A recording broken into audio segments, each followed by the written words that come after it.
Hello, എന്തൊക്കെയുണ്ട് വിശേഷം? എല്ലാവരും സുഖമായിട്ടിരിക്കുന്നു. അപ്പം ഇന്ന് നമ്മൾ ഉണ്ടാക്കാൻ പോകുന്നത്, നമുക്ക് രാവിലെയൊക്കെ മക്കൾക്ക് സ്കൂളിൽ കൊടുത്തു വിടാൻ കറിയൊന്നുമില്ലെങ്കിൽ നമുക്ക് പെട്ടെന്നൊരു ചോറുണ്ടാക്കി കൊടുക്കാം. അപ്പോൾ അതിന് വേണ്ടി ഞാനൊരു 5 മുട്ട പൊട്ടിച്ച് തവയിലേക്ക് ഒഴിച്ചു കൊടുത്തിട്ടുണ്ട്.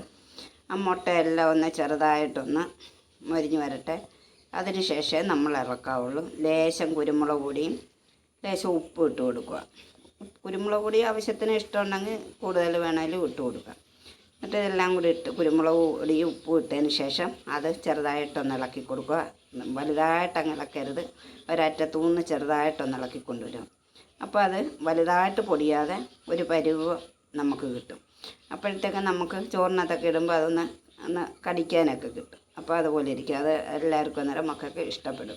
എന്നിട്ട് ഒരു ചട്ടി അടുപ്പ് വെച്ചതിന് ശേഷം അതിനകത്തേക്ക് ഞാൻ ഇട്ട് കൊടുക്കുന്ന പച്ചക്കറി എന്ന് പറഞ്ഞു കഴിഞ്ഞാൽ ഒരു സവാള ചെറുതായിട്ട് അരിഞ്ഞത് അത് ഇട്ട് കൊടുക്കുന്നുണ്ട്. എന്നിട്ട് ഒരു ക്യാരറ്റ് ചെറുതായിട്ട് അരിഞ്ഞതും ബീൻസ് അരിഞ്ഞതും കൂടെ ഇട്ട് കൊടുത്ത് ഇഷ്ടമുള്ള പച്ചക്കറി നമ്മുടെ കയ്യിൽ എന്തുണ്ടോ ആ പച്ചക്കറി നമുക്ക് ഇട്ട് കൊടുക്കാം. എന്നിട്ട് ലേശം കുരുമുളക് പൊടിയും, എന്നിട്ട് അതിന് ശേഷം നമ്മൾ അതിനകത്തേക്ക് ഇട്ട് കൊടുക്കേണ്ടത്, നമ്മൾ ബിരിയാണി മസാല ഉണ്ടെങ്കിൽ ബിരിയാണി മസാല ഇട്ട് കൊടുക്കാം.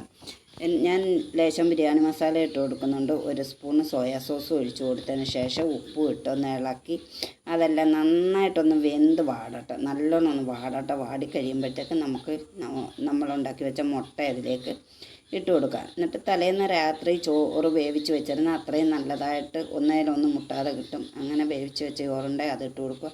അതെല്ലാം അന്നേരം വേവിച്ചാണെങ്കിലും നമുക്ക് ഇതിലേക്ക് ഇട്ട് കൊടുക്കുക. എന്നിട്ട് ഇതെല്ലാം കൂടെ ഇളക്കി യോജിപ്പിച്ചതിന് ശേഷം നമുക്ക് ടിഫിൻ ഒരുക്കി കൊടുത്തുവിടാം. നല്ല അടിപൊളി ടേസ്റ്റാണ്. നമുക്ക് ഈ ഓഫീസിലൊക്കെ ജോലിയുള്ളവർക്ക് എളുപ്പം നമുക്കൊരു ചോറുണ്ടാക്കി കൊണ്ടുപോകണമെങ്കിൽ ഇങ്ങനെയൊക്കെ ഉണ്ടാക്കിക്കൊണ്ട് പോകാം.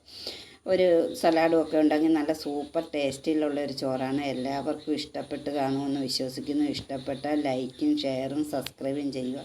പ്ലീസ് എല്ലാവരും ഒന്ന് സബ്സ്ക്രൈബ് ചെയ്യുക. അപ്പോൾ എല്ലാവർക്കും ടാറ്റാ.